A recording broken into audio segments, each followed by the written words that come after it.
My wife gave birth and went insane. She threatened me, abandoned me and our daughter, then reappeared. Years later, with a new rich husband wanting full custody. She thought she won, but she failed to realize I had an ace up my sleeve. My biggest dream in life was always to be the world's greatest dad. Ever since I was a teenager, I imagined myself sipping hot coffee out of a cheesy Father's Day mug, dropping my kids to sports practice, and posing for family portraits, making silly faces I was too old to make. It was a simple dream, but a perfect one. That dream came true 5 years ago. The day my wife and I brought Isabella home was the best of my life. I spent that night by Isabella's side, singing off-key lullabies and changing her diapers. I talked to her about how one day she'd come running home from school, her little arms high in the air, handing me drawings she'd made of Super Dad. I couldn't wait for that day, but unfortunately, life isn't like the movies. My wife developed postpartum, something doctors forewarned because of her pre-existing mental disorders. They said she might experience mood swings, but not much more. Well, it was much more than mood swings. Within 4 weeks of Isabella being home, my wife began lashing out. Seemingly overnight, she became angry, erratic, borderline schizophrenic and violent. She'd throw things, scream at Isabella for crying, curse me out. I remember sitting down with her one day. "Please, let's see a doctor," I begged, but her eyes were stone cold, piercing daggers into my soul. Before I knew it, she was shouting again, her roars making Isabella cry. I had to lock myself in Isabella's room and hold her for hours. Over time, my wife's temper turned Isabella fearful. She began barely responding to me. The silly faces I made that she used to laugh at now resulted in empty stares. Her cries were no more than quiet, scared whimpers. She was no longer the happy kid growing up in a warm, loving home. Instead, she was a scared, terrified girl who had even stopped crying just to not give her mother a reason to yell. I remember feeling like a failure every time I held her. It's actually on her first birthday, I decided I was done. She spoke her first words that day. Stop. I was confused at first, but then it hit me. Throughout the first year of her life, she had heard me begging her mother to stop more times than she heard the words mama or dada. That's why she was saying stop. My heart shattered, and I initiated the divorce process not long after. The divorce was tough, extremely tough. My wife was nastier than ever. She manipulated me into getting my house. Family courts favor the mother, she threatened. I called her bluff at first, but then she sent me pictures of self-inflicted bruises on her body. Fearing she would say I hurt Isabella next, I conceded, and after the divorce was done, I used whatever I had left to rent the cheapest one-bedroom apartment I could. The day me and Isabella moved in was the hardest of my life. It was like the world was ending, like everything was imploding. But then I looked at Isabella, and she was giggling while playing with hand. "Dada," she said, biting my thumb. I almost cried. This was the first time she called me Dada, and that single word, that cute little Dada, gave me all the motivation I needed. Slowly but surely, I started working my way back up in life. Sure, it was hard. I barely slept, eating air for breakfast, just to buy Isabella new clothes and toys as she grew. My eye bags were heavy. Truthfully, I felt like a zombie. But then I'd see Isabella's precious smile, and it would fuel me to wake up in 4 hours and go again. Over time, Isabella changed too. She went from being afraid to cry, to bawling her eyes out when she needed a diaper change. Most would have found it annoying, but I found it beautiful. She was overcoming her trauma. Soon, she started hugging me and demanding cuddles. As she got older, she began refusing to sleep until I told her a story. And then came the day that changed everything. I came home from work on a random Wednesday to find her drawing. She told me to close my eyes and wait, so I did. And when she told me to open them, I burst into tears. It was me and her as stick figures, holding hands, with "Best Dad Ever, I Love You" written on top, and a little note for me on the other side of the page. I looked up at her, and her brown eyes sparkled, gleaming against the light. I scooped her into my arms and nuzzled her into my chest, trying to hold back tears, but I couldn't do it. I cried on her shoulder, my tears streaming like a river. She wiped my tears with her sleeve and told me if I was crying, she needed to cry too. She then burst into a dramatic fake cry that made me laugh. It was the best day of my life. Sadly, what followed was the worst day of my life, because not even a week later, her mother contacted me. She wanted Isabella and was taking me to court in an attempt to gain full custody. Not visitation, not shared custody, full custody. The paper trembled in my hands as I read it. According to her petition, she'd made significant life changes and could now provide a stable and nurturing environment for Isabella. She claimed I had alienated the child from her mother and prevented a healthy maternal relationship. It was all lies. She was the one who disappeared for over 3 years, but now she wanted to swoop in and take Isabella away from the only stable home she'd ever known. I collapsed onto the couch, trying to figure out how to fight this. I couldn't afford a good lawyer. We were stable but not well off. I called the only attorney I knew, a guy who'd helped me with the initial custody arrangement. He reviewed the paperwork, and his face got grim. Apparently, Jessica had married some wealthy guy, moved into a big house in a fancy neighborhood, and was claiming she could provide Isabella with advantages and opportunities I couldn't match. As if love and stability could be measured in square footage and private school tuition. I learned that her new husband, Michael, was pushing her to establish a proper family image in their social circle. Having a child would complete their picture-perfect life, and Jessica, always concerned with appearances, was eager to play the devoted mother role now that the difficult early years were behind her. Yesterday, Isabella came home from preschool excited about the upcoming father-daughter dance. She asked if we could go shopping for a special dress this weekend. I smiled and said yes, but inside I was terrified. Would we still be together for that dance? Or would Jessica succeed in ripping apart the life we'd built? Today, I have to respond to the court summons. I have no idea how this will play out, but I know one thing. I'm not giving up my daughter without the fight of my life. I spent the whole day researching custody laws online. My eyes were burning from staring at my laptop screen for hours, but I couldn't stop. The court date was set for 3 weeks from now, and I had to prepare myself. I called my old attorney again to see if he could cut me some kind of deal on his fees, but even his friends and family rate was way more than I could afford. Look, I can give you some advice, he told me. Document everything. Every time Isabella mentions something good about living with you, write it down. Take photos of her doing homework, playing, looking happy. Courts care about stability and the child's best interest. I took his advice seriously. That night, I started a journal specifically about Isabella's daily life. I wrote about our bedtime routine, how she always wanted the same book about a rabbit family, and how she'd started learning to write her name. I took photos of our apartment, clean, organized, with Isabella's artwork displayed proudly on the walls. The next day, I took Isabella to her preschool and asked to speak with her teacher, Ms. Morgan. She'd always been fond of Isabella, commenting on how well-adjusted and friendly she was. Of course, I remember when Isabella first started here, Ms. Morgan said when I explained the situation. She was so shy, would barely speak. Now she's one of our most social children. The transformation has been remarkable. I almost cried right there in the tiny preschool chair. Would you be willing to write a letter about her progress? For the court, Ms. Morgan agreed without hesitation. One small victory at least. On the way home,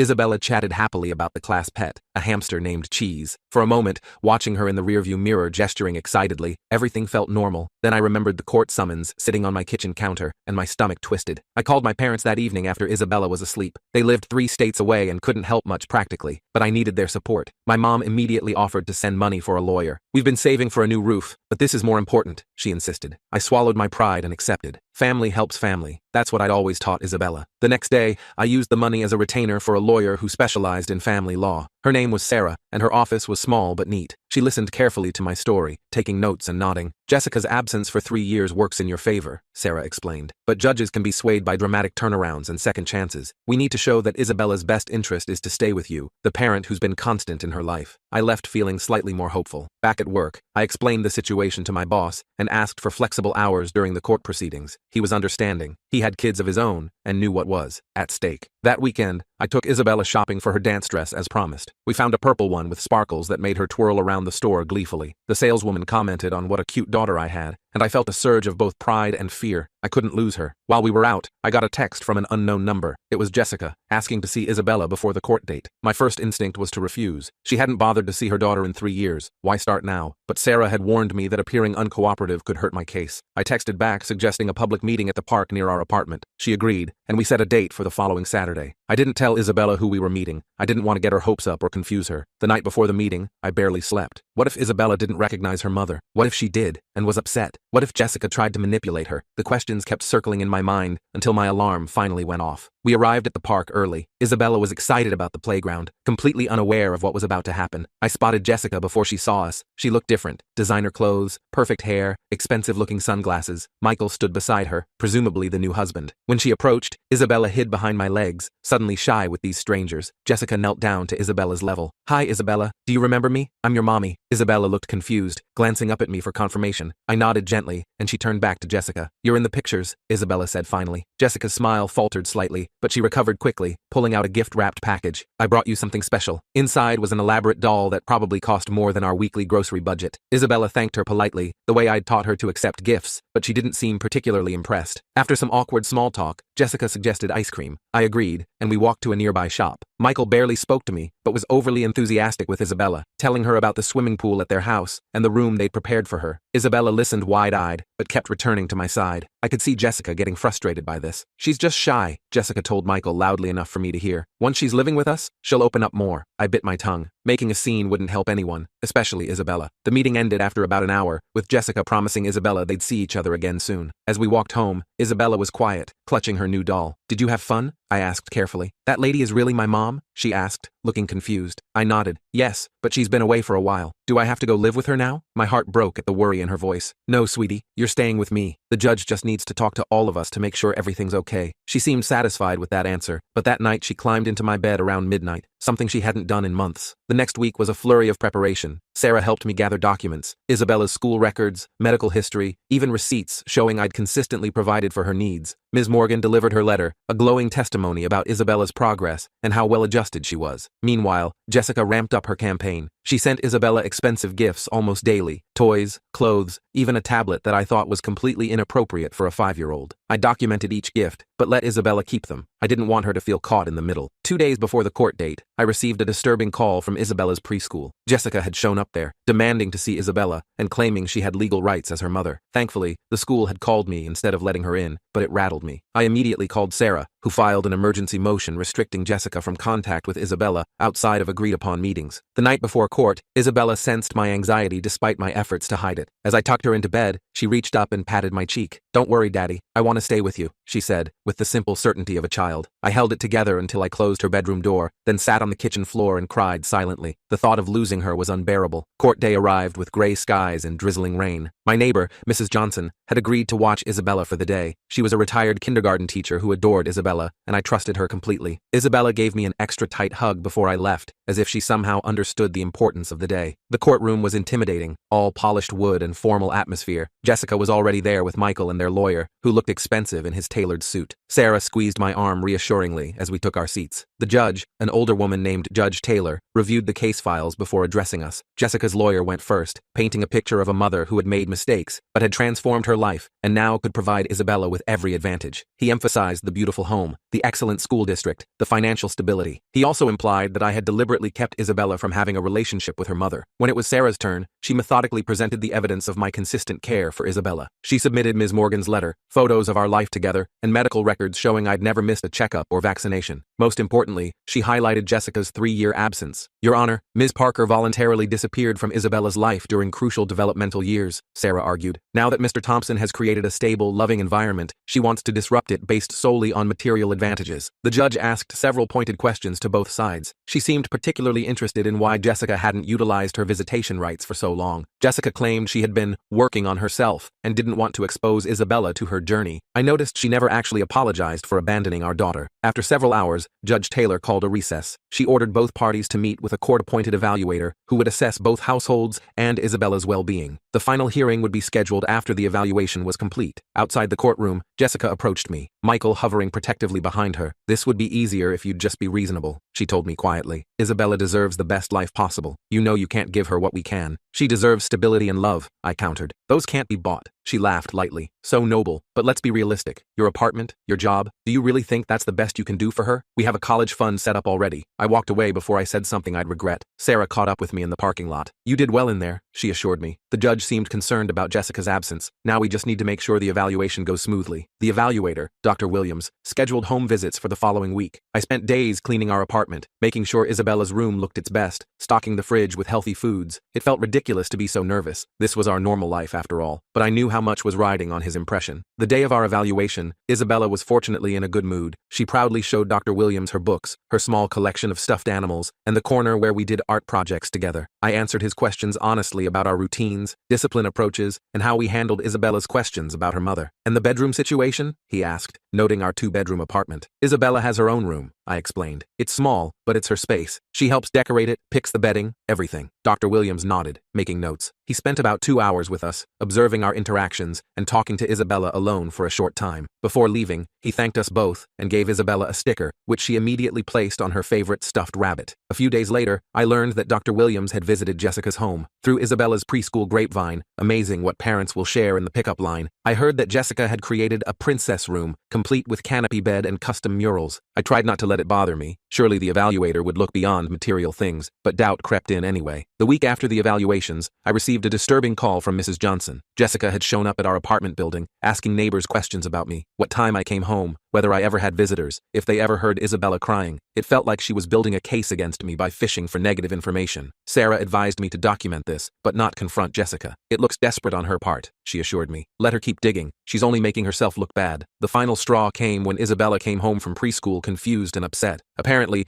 Jessica had shown up again and told Isabella that soon she'd be living in a big, beautiful house with a real mommy. Ms. Morgan had intervened, but the damage was done. That night, Isabella had a nightmare and climbed into my bed, clutching her rabbit. "I don't want to go away, Daddy," she whispered. I held her close. "I'm doing everything I can to make sure you stay right here with me." Sarah filed another motion the next day, asking the court to prohibit Jessica from contacting Isabella at school. The judge granted it immediately, which gave me some hope that she was seeing through Jessica's tactics. 2 weeks later, Dr. Williams submitted his report, and we were called back to court. I sat nervously while Judge Taylor reviewed the evaluation. Jessica looked confident, whispering occasionally to Michael and her lawyer. Judge Taylor cleared her throat and addressed the court. I've reviewed Dr. Williams' thorough evaluation of both households. While Mrs. Parker Donnelly's home offers certain material advantages, Dr. Williams found Mr. Thompson's home to be warm, stable, and entirely appropriate for Isabella's needs. My heart leapt, but I kept my expression neutral. The judge continued. More concerning is Dr. Williams' observation of Isabella's anxiety regarding potential changes to her living situation. His report indicates she is thriving in her current environment and expressed clear preference for remaining with her father. Jessica's face hardened. Her lawyer quickly stood to object, arguing that a 5-year-old's preference shouldn't be given significant weight. Judge Taylor acknowledged this, but noted that the child's emotional state was still relevant. Additionally, the judge continued, I find troubling the pattern of Mrs. Parker Donnelly's attempts to influence Isabella outside proper channels, despite having made no effort to be part of her life for 3 years prior. I could hardly believe what I was hearing. Judge Taylor adjusted her glasses and delivered her ruling. I would maintain primary physical custody of Isabella. Jessica would receive gradually increasing visitation rights, starting with supervised visits, contingent on her completion of parenting classes. Jessica stood abruptly, her chair scraping loudly. This is ridiculous. I'm her mother, Mrs. Parker Donnelly. Control yourself or I'll hold you in contempt, Judge Taylor warned. Motherhood is not just a biological fact, but a relationship built over time. You have much rebuilding to do. Outside the courtroom, I called Mrs. Johnson with the news. I could hear Isabella in the background asking questions. Tell her I'm bringing home pizza to celebrate, I said, my voice breaking with relief. As I hung up, I saw Jessica and Michael exiting the building. She stopped when she saw me, her expression unreadable. This isn't over, she said quietly. I'll be seeing a lot more of Isabella now, and eventually, she'll see which life is better. I took a deep breath. I hope you do become a consistent part of her life. She deserves that. But don't ever think you can buy her love. She turned away without responding. I watched them walk to their expensive car, feeling not triumph, but exhaustion and lingering concern. This victory was important, but I knew it wasn't the end of our story. Jessica would be part of Isabella's life now, a complication I'd have to manage carefully. That evening, Isabella and I ate pizza on our living room floor, watching her favorite movie. When I tucked her in later, she seemed more relaxed than she had in weeks. Daddy, she whispered as I kissed her goodnight. I'm glad I get to stay in our home. Me too, sweetheart, I said, smiling. Me too. The next morning, reality set in. Isabella's first supervised visit with Jessica was scheduled for the following weekend. I had to prepare her emotionally while putting aside my own complicated feelings, and I still had to figure out how to afford the ongoing legal fees if Jessica decided to fight the custody arrangement again. But for now, watching Isabella hum to herself as she ate her cereal, I allowed myself to feel grateful. We had won this battle. Whatever came next, we would face it together. I started preparing Isabella the best I could for her first supervised visit with Jessica. I didn't want to make it a big deal, but I also knew she needed some warning. The night before, she got really quiet during dinner. What if she wants me to call her mommy? Isabella asked, pushing her mac and cheese around her plate. I don't even know her. You can call her whatever feels comfortable, I told her. Maybe just her name at first. Nobody can force you to say anything you don't want to. The first visit was at this community center place they use for supervised visits. The supervisor was this older lady named Susan, who had a kind face and seemed to genuinely care about making things comfortable for Isabella. Jessica showed up 15 minutes late with another fancy gift. Isabella hid behind my legs until Susan gently coaxed her into the playroom. I had to wait in this sad little waiting room with old magazines and uncomfortable chairs. Those 2 hours felt like 20. When Isabella finally came out, she looked emotionally drained, but okay. Susan gave me a thumbs up, which I took as a good sign. She bought me ice cream, Isabella told me on the way home, and said next time we could go to the zoo if Susan says it's okay. I just nodded and asked if she had fun. She shrugged in that non-committal way kids do when they're processing stuff. That night, she climbed into my bed again and fell asleep, holding my hand. The visits continued every Saturday. After about a month, Isabella stopped being so anxious beforehand. She even started looking forward to them a little because Jessica always planned some elaborate activity or brought amazing snacks. I couldn't compete with that, but I didn't try to. I just maintained our normal, stable routine. One day after a visit, Isabella came home with her nails painted bright pink with little glitter stars. She was beaming. Jessica did my nails. She said I could call her that instead of mommy if I wanted, and she didn't get mad or anything. That actually surprised me. Maybe Jessica was finally putting Isabella's needs first. I helped Isabella touch up her nail polish that week when it started chipping, and she talked about Jessica like maybe they could actually have some kind of relationship. Then came the bombshell. About 3 months into the visitation schedule, I got served with papers again. Jessica was requesting a modification to the custody arrangement. She wanted unsupervised visits and overnight stays every other weekend. Her reasoning? Isabella was clearly comfortable with her now, and the supervisor's reports had all been positive. I called Sarah immediately. She wasn't as concerned as I was. This was expected, she explained. The judge set up the supervised visits as a stepping stone. If they've gone well, the court might grant unsupervised time next, but something felt off about the timing. Isabella had just started talking about the huge playroom at Jessica's house and all the cool toys there. It felt like Jessica was deliberately creating this fantasy world to lure Isabella in. The hearing was scheduled for the following month. In the meantime,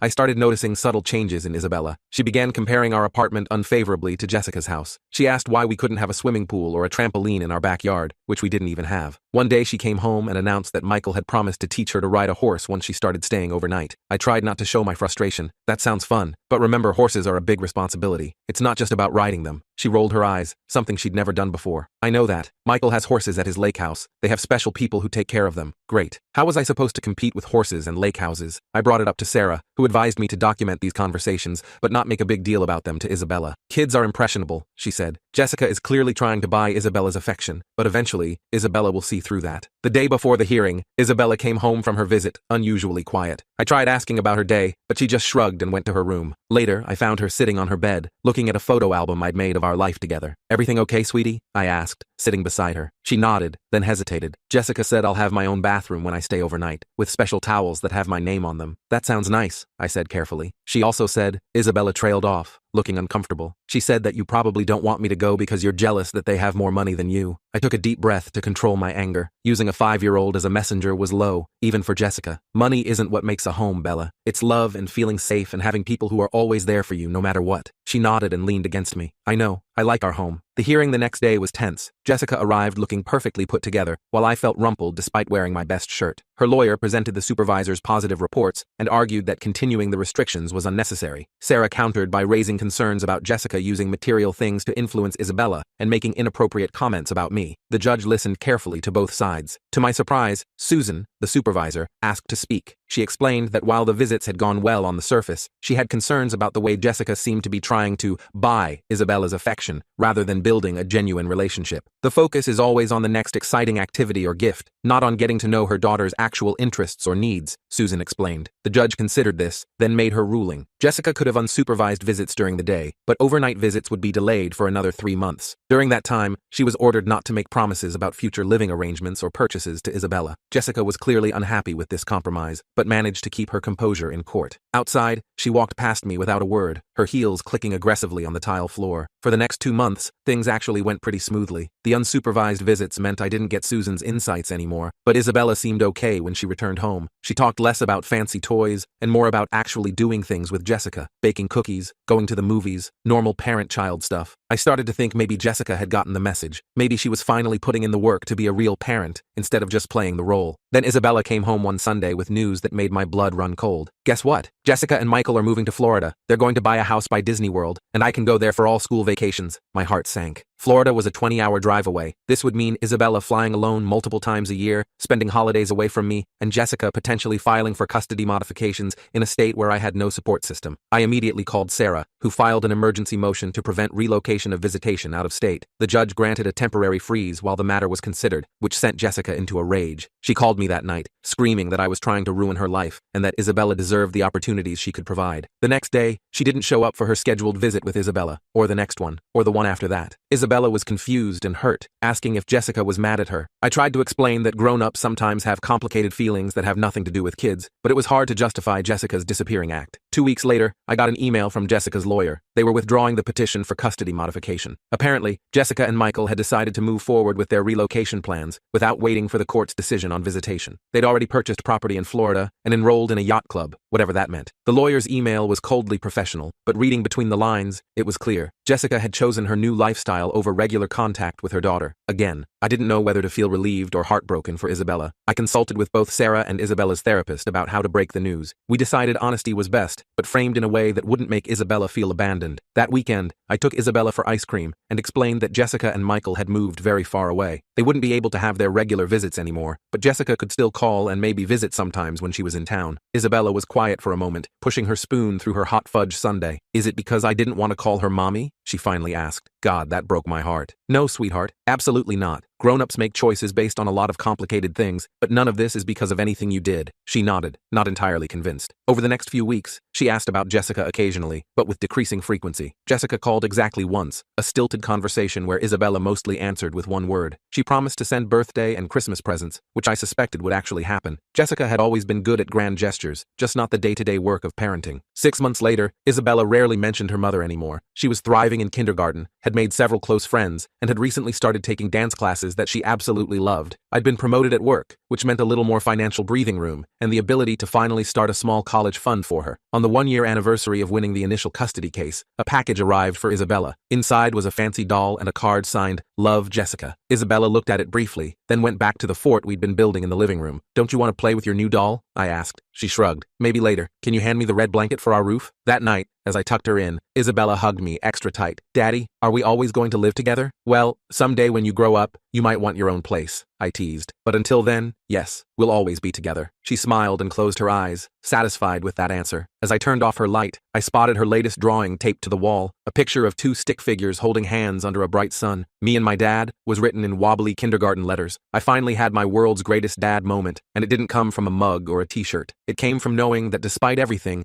Isabella felt safe, loved, and completely at home. No court battle, fancy house, or Disney World vacation could ever compete with that.